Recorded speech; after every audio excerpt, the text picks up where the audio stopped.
Subscribe now and press the bell icon. Never miss an update. नमस्कार सभी साथियों को स्वागत करता हूं सबका इस YouTube चैनल पर जिसका नाम है स्टडी विद PN लोधा। साथियों आज का प्रथम टेस्ट संस्कृत का करने वाले हैं, जो कि इस संस्कृत की टेस्ट सीरीज में पेपर नंबर 4 है। इसके पहले संस्कृत के हम 3 टेस्ट कर चुके हैं। आज भी आपको पूरे 30 क्वेश्चन देखने को मिलेंगे, जो कि पूर्णतः RBSC की किताबों में से RBSC के पैटर्न मतलब रीट के पैटर्न के अनुसार लिया गया है। तो देखिएगा, बिल्कुल मेरिट दिलाने वाली जो ये टेस्ट सीरीज चला रखी है, इसको लगातार ज्वाइन करके रखना है साथियों। निःशुल्क है, यूट्यूब पर ही सारे क्वेश्चन आपको देखने को मिलेंगे। इसके बाद में आपके कक्षा 11वीं की जो साइकोलॉजी की राजस्थान माध्यमिक शिक्षा बोर्ड अजमेर की जो बुक है, उससे क्वेश्चन देखने को मिलेंगे। बहुत कुछ नया और बहुत कुछ विशेष आप उस टेस्ट में से सीख करके जाओगे। सभी को पता होगा कि RBSC की किताबों में से बहुत ज़्यादा क्वेश्चन आपसे पूछे जाते हैं, और इस बार तो साफ साफ दे दिया है उन्होंने कि भाई RBSC के सिलेबस के अकॉर्डिंग ही हम ये प्रश्न पूछेंगे। तो चलिए शुरू करते हैं। दोनों लेवल के लिए काफ़ी ज़्यादा उपयोगी ये टेस्ट। पहला क्वेश्चन देखेंगे साथियों। प्रश्न नंबर 1 है, प्रताप गौरव केंद्रम कुत्र वर्तते? उदयपुर नगरे, जयपुर नगरे, जोधपुर नगरे, बीकानेर नगरे। देखिए, ये एक क्वेश्चन में राजस्थान की जीके का संस्कृत के टेस्ट में डालता हूँ, संस्कृत लैंग्वेज में। तो साथियों, यहाँ फर्स्ट क्वेश्चन ही मैंने राजस्थान जीके का डाल दिया है। प्रताप का गौरव केंद्र यहाँ पर राजस्थान के उदयपुर नगर में स्थित है। कहाँ पर? उदयपुर नगर में। विकल्प नंबर आपका 1 सही है प्रश्न संख्या 1 में। नेक्स्ट बढ़ेंगे प्रश्न नंबर 2 की ओर। के सेकंड क्वेश्चन देखते हैं। प्रश्न नंबर 2 दूसरा क्वेश्चन है, सज्जन है शब्दे संधि है वर्तते। षटुत्व संधि है, शचुत्व संधि है, जशत्व संधि है, अनुनासिक संधि है। साथियों बताइएगा प्रश्न संख्या 2 में द्वितीय क्वेश्चन में आपके कौन सा विकल्प सही है? तो सज्जन का अगर हम संधि विच्छेद करें तो इसका संधि विच्छेद होगा सत प्लस जन। नॉर्मली ये व्यंजन संधि का उदाहरण है, लेकिन व्यंजन संधि के भी भेद होते हैं संस्कृत भाषा में। संस्कृत भाषा में सत प्लस जन शचुत्व संधि के अंतर्गत आता है। कौन सी संधि? शचुत्व संधि के अंतर्गत। विकल्प नंबर 2 सही है आपके प्रश्न संख्या 2 में। आगे बढ़ेंगे साथियों प्रश्न नंबर 3 की ओर। तो चलिए तीसरा क्वेश्चन देखते हैं। प्रश्न नंबर 3 है, अधोलिखितेषु पदेषु उपसर्ग युक्तम पदम अस्ति प्रचलति सहसेव भवति युष्माकम। यहाँ पर प्रश्न संख्या 3 में सही विकल्प का चयन करना है, लेकिन यहाँ पर एक बार आप विकल्प का चयन कीजिए कि भाई ये विकल्प इसमें सही है। उसके बाद बात करेंगे कि भाई हाँ कैसे किस प्रकार से प्रश्न पूछ रहा है। नॉर्मली डायरेक्ट आपको समझना पड़ेगा, क्योंकि एग्जाम में क्वेश्चन संस्कृत लैंग्वेज में आएगा और वहाँ पर कोई समझाने वाला है नहीं आपको। तो साथियों, यहाँ जो राइट आंसर है वो रहेगा आपके प्रचलति। देखिएगा, यहाँ पर प्रश्न पूछा गया था अधोलिखितेषु पदेषु। ये जो पद लिखित हैं, इनमें उपसर्ग युक्त पदम अस्ति। उपसर्ग युक्त पद कौन सा है? तो साथियों, भवति में कोई उपसर्ग नहीं है, युष्माकम में कोई उपसर्ग नहीं है, सहसेव में कोई उपसर्ग नहीं है, लेकिन प्रचलति जो शब्द है इसमें प्र उपसर्ग लगा हुआ है। विकल्प नंबर आपका 1 सही है तीसरे क्वेश्चन में। आगे बढ़ेंगे प्रश्न नंबर 4 की ओर। तो चलिए प्रश्न संख्या 4 पे आते हैं। विद्याधनम सर्वधनम प्रधानम रेखांकित पदे समासे विद्यते। यहाँ पर विद्याधन में रेखांकित शब्द है, ठीक है। रेखांकित शब्द कौन सा है? विद्याधनम। इसमें थोड़ा जब टाइपिंग की तो विद्याधनम में रेखांकित करना भूल गया, थोड़ा मतलब मिस टाइप हो गया। बहुब्रीहि समास है, क्रमधारय समास है, अव्ययीभाव समास है, द्विगु समास है। तो यहाँ पर बताइएगा प्रश्न संख्या 4 में विद्याधन में कौन सा समास है साथियों? देखिए, विद्याधनम, यहाँ पर विद्याधनम मतलब विद्या की विशेषता बताई जा रही है, ठीक है। यहाँ पे ये क्रमधारय समास है। जहाँ विशेषता बताई जाती है वहाँ कौन सा समास होता है? क्रमधारय। सेकंड विकल्प आपका चौथे क्वेश्चन में सही है साथियों। आगे बढ़ेंगे प्रश्न नंबर 5 पर। तो चलिए आते हैं प्रश्न संख्या 5 की ओर। 5वां क्वेश्चन, महर्षि है पाणिनि है अष्टाध्यायी रचितवान रेखांकित पदे प्रत्यास्थि तुमुन ल्यप कत्वतु और कत्वा।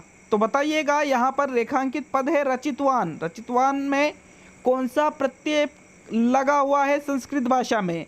तो साथियों, बाद में शब्द आ रहा है वान। यहाँ पर क्या शब्द आ रहा है? बाद में वान शब्द आ रहा है। वानवतीवत मानमतिमत, यहाँ पर इनमें होता है कत्वतु, विकल्प नंबर आपका 3 सही है।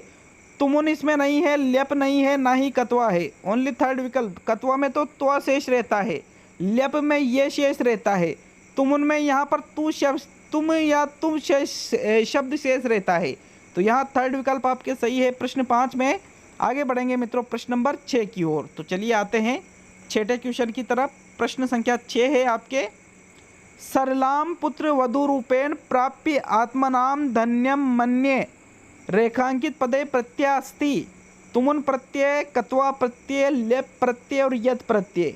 बताइएगा प्रश्न संख्या 6 में यहाँ पर रेखांकित जो पद है वो है प्राप्य, अर्थात प्राप्य में कौन सा प्रत्यय लगा हुआ है साथियों। देखिए कत्वा में त्वा शेष होता है, मैंने अभी बताया था। तुमुन में तुम या तू शेष होता है, तो यहाँ पर तो यह शेष है, तो ल्यप या यत। तो साथियों यहाँ पर यत प्रत्यय नहीं है, बल्कि प्राप्य में ल्यप प्रत्यय लगा हुआ है। कौन सा प्रत्यय लगा हुआ है? ल्यप। विकल्प नंबर अब कौन सा सही है आपके प्रश्न 6 में? तीसरा विकल्प बिल्कुल सही है साथियों। आगे बात करेंगे प्रश्न नंबर 7 की, लेकिन मैं वापस आपको बता दूं कि 11वीं की साइकोलॉजी की किताब का टेस्ट आज का अलग ही होने वाला है। कम से कम 5 क्वेश्चन तो आप ऐसे मान के चलिए जो आप पहली बार उस टेस्ट में देखोगे साथियों। 7वां क्वेश्चन है आपके, अधुना अहम गृहम गच्छामि अस्मिन् वाक्ये अव्यय शब्द है वर्तते। अधुना अहम गृहम गच्छामि, ये जो 4 शब्द है इसमें आपको अव्यय शब्द का चयन करना है। अव्यय शब्द इनमें से कौन सा है साथियों, बताइएगा प्रश्न नंबर 7 में कौन सा विकल्प सही रहेगा। तो यहाँ पर देखिए अव्यय शब्द का आपको चयन करना है। इसमें अहम शब्द तो सर्वनाम है, गच्छामि गृहम ये दोनों भी अव्यय नहीं है साथियों, बल्कि अधुना शब्द यहाँ पर एक अव्यय शब्द है। विकल्प नंबर आपका 1 सही है। प्रश्न संख्या 7 में आगे बढ़ेंगे प्रश्न नंबर 8 की ओर। तो चलिए आते हैं 8वें क्वेश्चन पर। दृश्य धातु है लट लकारे, ये लुट नहीं है सॉरी लट लकारे है ना। लट लकारे मध्यम पुरुष है, एक वचनश्च रूपम अस्ति। पश्यसि, दृश्यति, दृश्यसी और दृश्यत है।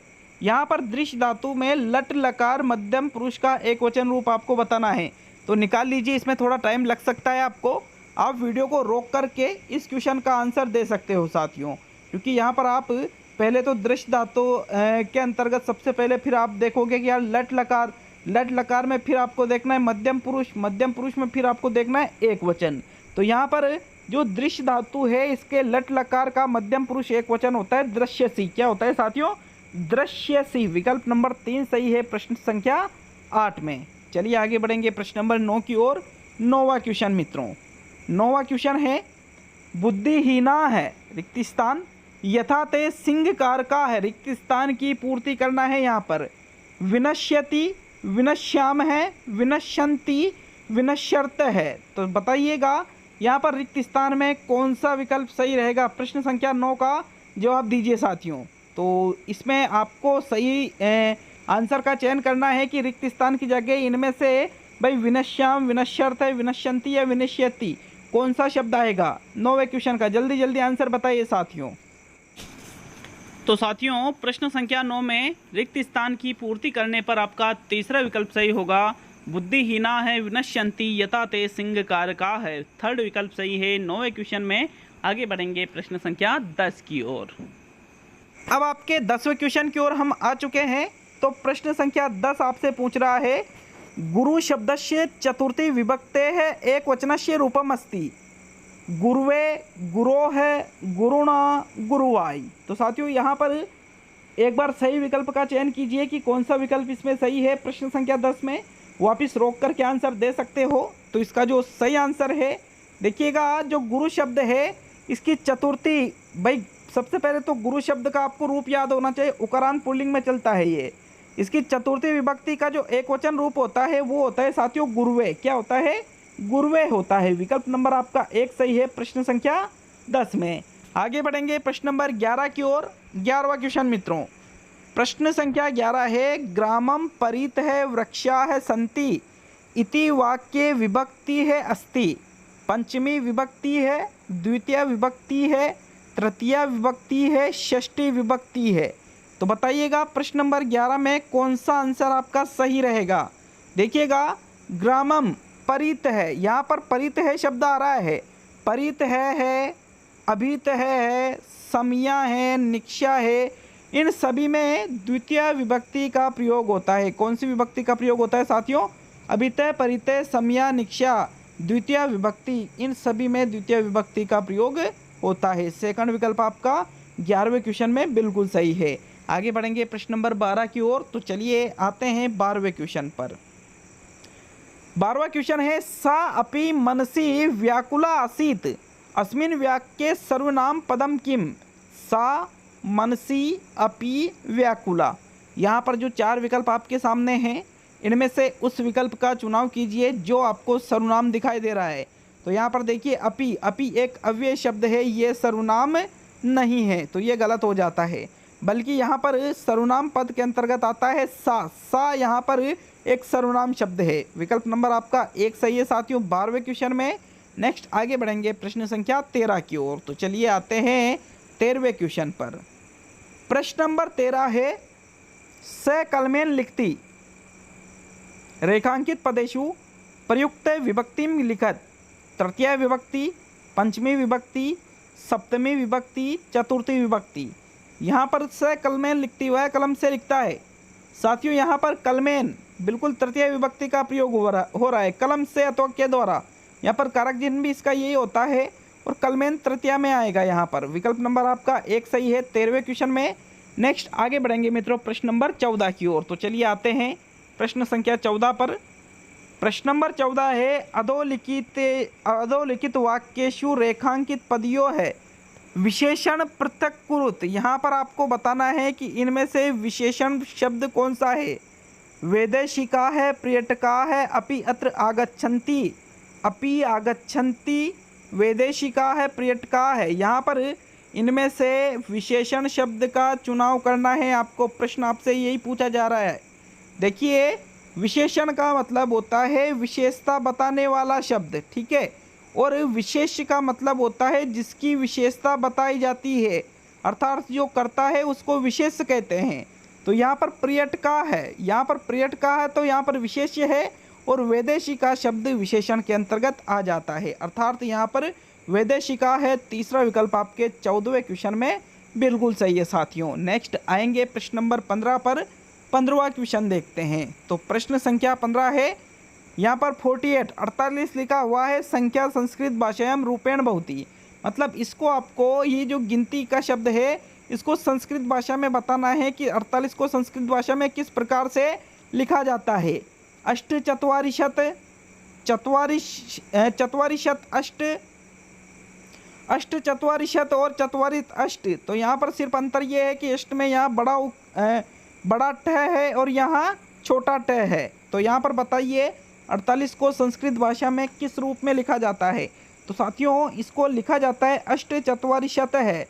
यहाँ पर ट टमाटर वाला आता है, ट ठटेरा वाला अष्टचत्वारिशत में नहीं आएगा। विकल्प नंबर आपका 1 सही है प्रश्न 15 में। नेक्स्ट आगे बात करेंगे प्रश्न नंबर 16 की। तो 16वां क्वेश्चन साथियों, सुक्ति पूर्यत है, सुक्ति की पूर्ति करना है। ज्ञान भार है, विकल्प यहाँ पर रिक्त स्थान है, विना, रिक्त स्थान की पूर्ति कीजिए। सेवा विना, ज्ञान भार सेवा विना, ज्ञान भार है क्रिया विना, ज्ञान भार है धर्म विना, और ज्ञान भार है सर्वाणी। तो यहाँ पर सर्वाणी मतलब सभी से लिया जाएगा। देखिए जो सुक्ति इसकी होती है वो होता है ज्ञान भार है क्रिया विना। विकल्प नंबर आपका 2 सही है 16वें क्वेश्चन में। आगे बात करेंगे प्रश्न नंबर 17 की साथियों। तो साथियों प्रश्न नंबर 17 पे आते हैं। आपके 17वां क्वेश्चन है जो कि शिक्षण का क्वेश्चन है। रचना शिक्षणस्य सर्वोत्तमो विधि क है। प्रश्नोत्तरे विधि है, मंत्रणा विधि है, क्रीड़ा विधि है, आगमन विधि है। बताइएगा रचना शिक्षण की इनमें से सर्वोत्तम विधि कौन सी है। प्रश्नोत्तर, मंत्रणा, क्रीड़ा या आगमन। प्रश्न संख्या 17 में देखिएगा साथियों, रचना शिक्षण अगर आपको करवाना है तो रचना शिक्षण के लिए सर्वोत्तम विधि प्रश्नोत्तर विधि को माना जाता है। प्रश्नोत्तर विधि के जनक कौन है? सुकरात है साथियों। कौन है? सुकरात प्रश्नोत्तर विधि के जनक माने जाते हैं, जो कि रचना शिक्षण की सर्वोत्तम विधि भी मानी जाती है। आपका विकल्प नंबर 1 सही है प्रश्न नंबर 17 में। 18वां क्वेश्चन देखेंगे, लेकिन वीडियो अच्छा लगे तो एक लाइक ज़रूर करके जाइएगा और चैनल पर नए हो तो चैनल को सब्सक्राइब ज़रूर करें साथियों। सब्सक्राइब करने में आपके बिल्कुल भी पैसे नहीं लग रहे हैं, आप हमसे जुड़ जाओगे, एग्ज़ाम तक आप निश्चित होकर के यहाँ पर बिल्कुल निःशुल्क तैयारी टेस्ट सीरीज कर सकते हो किसी भी विषय की। प्रश्न नंबर 18 पे आते हैं। 18वां क्वेश्चन है आपके, मौन वाचने न आयाति सामान्य मौन वाचनम, गंभीर मौन वाचनम, द्रुत मौन वाचनम, आदर्श मौन वाचनम। बताइए 18वें क्वेश्चन में कौन सा विकल्प आपके सही आंसर है। तो साथियों प्रश्न क्या पूछ रहा है पहले उसको समझे। मौन वाचन इनमें से क्या नहीं आता है। सामान्य मौन वाचन, गंभीर, द्रुत और आदर्श मौन वाचन। तो साथियों द्रुत मौन वाचन भी होता है, सामान्य मौन वाचन भी होता है और गंभीर मौन वाचन भी होता है, लेकिन आदर्श मौन वाचन जैसा कोई प्रकार नहीं होता है। विकल्प नंबर आपका 4 सही है, क्योंकि आदर्श वाचन होता है, आदर्श मौन वाचन नहीं होता है। आदर्श वाचन किसके द्वारा किया जाता है, अध्यापक के द्वारा किया जाता है साथियों, जिससे छात्रों में श्रवण कौशल का विकास होता है। चौथा विकल्प आपका सही है 18वें क्वेश्चन में। नेक्स्ट आगे बढ़ेंगे प्रश्न नंबर 19 पर। तो चलिए आते हैं 19वें क्वेश्चन पर। कस्य विधेय प्रयोग है भाषा प्रयोगशालायाम क्रियते, वाक्य घटना विधेय है, भाषा यंत्र विधेय है, सामूहिक पठन विधेय है, व्याख्यान विधेय है। अर्थात 19वां क्वेश्चन जो पूछ रहा है, एक बार आप सही आंसर बताइए, सोच लीजिए, फिर इसको समझेंगे हम। तो साथियों 19वें क्वेश्चन में आपने आंसर निकाल लिया होगा। देखिए प्रश्न आपसे पूछ रहा है कस्य विधेय प्रयोग है, मतलब किस विधि में प्रयोग होता है। भाषा प्रयोगशालायाम क्रियते, किस विधि का प्रयोग भाषा प्रयोगशाला के रूप में किया जाता है। तो जो भाषा यंत्र विधि है उसका प्रयोग साथियों भाषा प्रयोगशाला में किया जाता है। आपका दूसरा विकल्प सही है प्रश्न नंबर 19 में। आगे बढ़ेंगे प्रश्न नंबर 20 की ओर। तो चलिए आते हैं प्रश्न संख्या 20 पर। आपके 20वां क्वेश्चन है, भवतो मते लेखनस्य विधि है न भवती, पेस्टोलॉजी, मोंटेसरी शिक्षण विधि, चित्रगीत विधि, जेकार्ट शिक्षण विधि। तो साथियों भवतो मते मतलब आपके मत के अनुसार इनमें से लेखन शिक्षण की विधि नहीं है। पेस्टोलॉजी लेखन शिक्षण की विधि है, मोंटेसरी लेखन शिक्षण की विधि है, जेकार्ट लेखन शिक्षण की विधि है, लेकिन चित्रगीत विधि साथियों यहाँ पर लेखन की नहीं है बल्कि वाचन शिक्षण की विधि है। ठीक है, चित्रगीत वाचन या पठन शिक्षण की विधि इसको माना जाता है। थर्ड विकल्प आपके 20वें क्वेश्चन में बिल्कुल सही है साथियों। आगे बढ़ेंगे प्रश्न नंबर 21 की ओर। 20 क्वेश्चन हम कर चुके हैं, अब 10 क्वेश्चन आपके और बच रहे हैं, मेथड और कुछ क्वेश्चन व्याकरण के भी है उसमें। तो चलिए बढ़ेंगे प्रश्न संख्या 21 की तरफ। छात्राणाम संवेद स्वरेण वदनस्य अभ्यास है केन विधिना कार्यते, वाक्य पद्धतिना, ध्वनि संय विधिना, सामूहिक पठन विधिना, भाषण यंत्र विधिना। तो साथियों छात्राणाम संवेद स्वरेण, संवेद मतलब क्या होता है, साथ में मिलकर के स्वरों का वदनस्य मतलब स्वरों का उच्चारण करते हैं, बोलते हैं। तो ऐसा अभ्यास किसके माध्यम से होता है, किस विधि के माध्यम से, तो ये होता है सामूहिक पठन विधि के माध्यम से साथियों। थर्ड विकल्प आपके 21वें क्वेश्चन में सही है। आगे बढ़ेंगे प्रश्न नंबर 22 पर। तो चलिए आते हैं 22वें क्वेश्चन की तरफ। 22वां क्वेश्चन, सहयोग विधेर पर नाम किम, व्यास विधि है, समवाय विधि है, दंडान्वय विधि है, सूत्रम विधि है। यहाँ पर आपसे पूछा जा रहा है कि सहयोग विधि का एक और अन्य नाम क्या है। तो साथियों सहयोग विधि को एक और अन्य नाम समवाय विधि है के नाम से भी जाना जाता है। सहयोग विधि कह दो या समवाय विधि कह दो, दोनों एक ही विधियां हैं, अलग अलग नहीं है। सेकंड विकल्प आपके 22वें क्वेश्चन में सही है। अब आगे बढ़ेंगे प्रश्न नंबर 23 की ओर। तो चलिए आते हैं 23वें क्वेश्चन पर। प्रश्न संख्या 23, संस्कृत भाषायाम आदि साहित्यम गद्यम पद्यम उभयो है नाटकम। तो साथियों संस्कृत भाषा का जो आदि साहित्य है वो किस रूप में है। देखिए नाटक के रूप में आदि साहित्य नहीं है, ना ही गद्य के रूप में आदि साहित्य है, बल्कि आदि साहित्य का रूप पद्य है। क्या है साथियों, पद्य के रूप में संस्कृत भाषा का आदि साहित्य लिखा हुआ है। विकल्प नंबर आपका 2 सही है प्रश्न नंबर 23 में। आगे बढ़ेंगे प्रश्न नंबर 24 की ओर। तो चलिए देखेंगे प्रश्न संख्या 24 को। सूक्ष्म शिक्षणे शिक्षयते, दल शिक्षणे सस्वर पठनम, कौशले विकास है, भावबोध है। तो साथियों सूक्ष्म शिक्षण में किसकी शिक्षा दी जाती है? सहज और पठन की शिक्षा देते हैं, भावबोध की, दल शिक्षण की या कौशल विकास की? तो माइक्रो टीचिंग सूक्ष्म शिक्षण में कौशलों के विकास की शिक्षा देते हैं। कौशल मतलब शिक्षण के कौशलों की बात की जा रही है कि बच्चों को किस प्रकार से आप विभिन्न शिक्षण कौशलों के माध्यम से पढ़ाते हो, उसकी जानकारी हमें सूक्ष्म शिक्षण के माध्यम से प्राप्त होती है। विकल्प नंबर आपका 3 बिल्कुल सही है 24वें क्वेश्चन में। आगे बात करेंगे प्रश्न नंबर 25 की। तो चलिए आते हैं 25वें क्वेश्चन पर। 25वां क्वेश्चन है संपूर्णाद अंशम प्रति कस्य शिक्षण सूत्रस्य। इकाई योजना है, मासिक योजना है, वार्षिक योजना है और न को अपि। अब यहाँ पर जो पाठ योजनाएं होती है वो संपूर्ण से अंश की और शिक्षण सूत्र पर ही आधारित होती है। लेकिन चौथा विकल्प तो क्या है? न को अपि, इनमें से कोई नहीं। अब यहाँ पर 3 विकल्प का चयन करना है तो साथियों तीनों ही संपूर्ण से अंश की और शिक्षण सूत्र पर आधारित है, किंतु जो इकाई योजना होती है मुख्य रूप से ये संपूर्ण से अंश की और शिक्षण सूत्र पर आधारित मानी जाती है, क्योंकि एक इकाई में ही हम तय करते हैं कि बच्चों को उस सप्ताह में कौन कौन सी चीज़ें पढ़ानी है। विकल्प नंबर आपका 1 सही है प्रश्न नंबर 25 में। आगे बढ़ेंगे प्रश्न नंबर 26 की ओर। तो चलिए देखते हैं प्रश्न संख्या 26 को। त्रिभाषा सूत्रे संस्कृत स्थानम वर्तते। अनिवार्य है, आवश्यकम, वैकल्पिक है और सर्वाणी। तो यहाँ पर त्रिभाषा सूत्र में संस्कृत को स्थान दिया गया है अनिवार्य भाषा के रूप में, आवश्यक भाषा के रूप में, वैकल्पिक भाषा के रूप में और इनमें से सभी।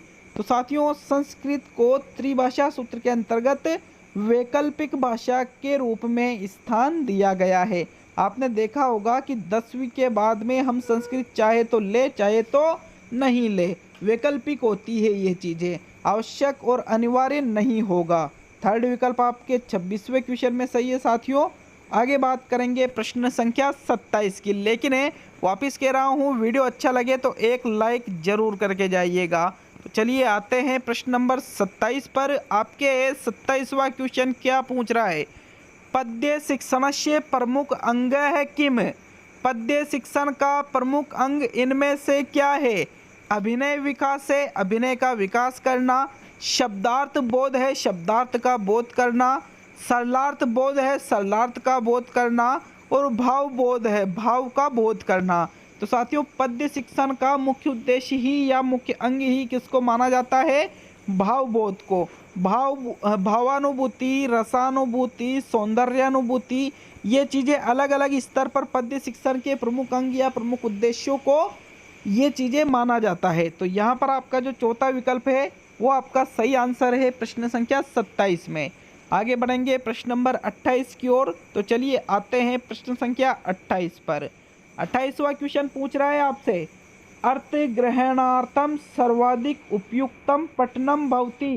पद्य पठनम, मौन वाचनम, सामूहिक वाचनम, शब्द पठनम। अर्थात अर्थ ग्रहणार्थम, अर्थ ग्रहण की दृष्टि से सबसे उपयुक्त पठन कौन सा किसको माना जाता है? पद्य को नहीं, ना ही सामूहिक को, ना ही शब्द को, बल्कि अर्थ ग्रहण की दृष्टि से सबसे महत्वपूर्ण पठन मौन वाचन को माना जाता है। किसको माना जाता है मित्रों? मौन वाचन को। 28वें में दूसरा विकल्प सही है। नेक्स्ट प्रश्न संख्या 29 पे आते हैं। लेकिन मैं आपको बता दूं इन 30 प्रश्नों में हो सकता है किसी प्रश्न पे कुछ मिस्टेक हो गई हो। हालांकि मैंने पूरी कोशिश की है कि कोई गलती हो न जाए, लेकिन अगर मानवीय स्वभाववश कोई अगर एकाध त्रुटि हो जाती है उससे हमें ज़रूर अवगत कराए साथियों, क्योंकि आप इतने लोग वीडियो को देखते हैं तो बिल्कुल आप हो सकता है कि आपके माइंड में कौन सी चीज़ें चल रही है आप कमी निकाल सकते हो, तो उसको ज़रूर कमेंट करके हमें ज़रूर बताएं साथियों। 29वां क्वेश्चन है संस्कृत भाषा शिक्षणे प्रथम कौशले अस्ति श्रवणम वाचने पठनम लेखनम। संस्कृत भाषा शिक्षण में प्रथम कौशल है तो साथियों लेखनम तो सबसे अंतिम कौशल माना जाता है और जो श्रवणम है ये प्रथम कौशल माना जाता है। विकल्प नंबर आपका 1 सही है 29वें क्वेश्चन में। अब आज का अंतिम और 30वां क्वेश्चन, लेकिन वीडियो जैसा भी लगा हमें ज़रूर बता करके जाए और जितने क्वेश्चन आप सही करते हो 30 में से उसके भी बारे में हमें ज़रूर बताए साथियों। अब आज का अंतिम और 30वां क्वेश्चन आपसे पूछ रहा है क और ख वर्णे उच्चारण स्थाने वर्तते। तालु है, कंटय है, ओष्टय है, मूर्धा है।